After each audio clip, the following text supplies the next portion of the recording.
And finally, new rule, just because the Constitution doesn't have a religious test for office doesn't mean I can't. This past Monday was Constitution Day in the U.S., and while I was going over the Constitution with my two adopted kids, Zach Ono and Mogadishu, I'm homeschooling them, I was struck again by Article 6, Section 3. It says, no religious test shall ever be required as a qualification to any office. And I agree. No one should ever be disqualified for their religion, even the funny ones, like all of them. But the problem is that there is a religious test in this country. According to a recent poll, 7 in 10 say it's important to have a president with strong religious beliefs. The other 3 couldn't take the poll because it was Friday night and Yahweh wouldn't let them answer the phone.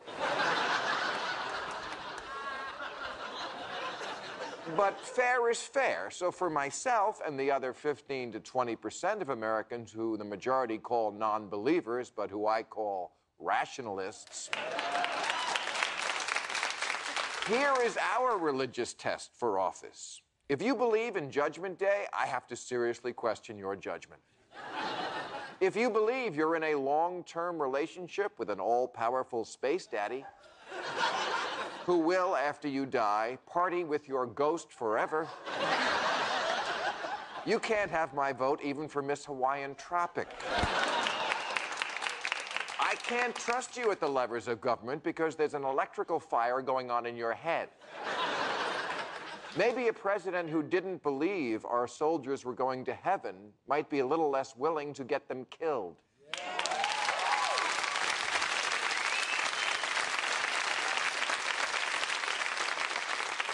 Candidate Mitt Romney, a Mormon, believes in spiritually blessed underwear that can protect him. He seemed like a nice man, and so do his sons, Wally and the Beav. But I'm sorry, their religion is batshit. It's like Scientology without the celebrities. And he has every right to run for president while believing in magic underwear and believing that Jesus survived his own death and will return during an Osmonds concert in Branson. And I have every right to take that into consideration in the voting booth.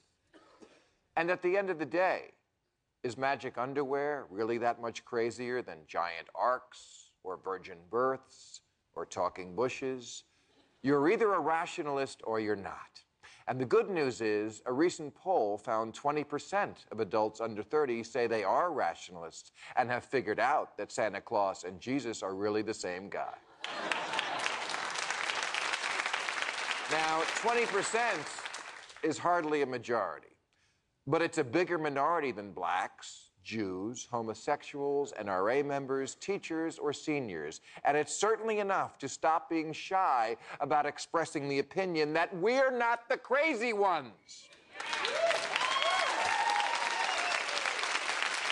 Just because the vote is 4-1, it doesn't mean the minority is wrong.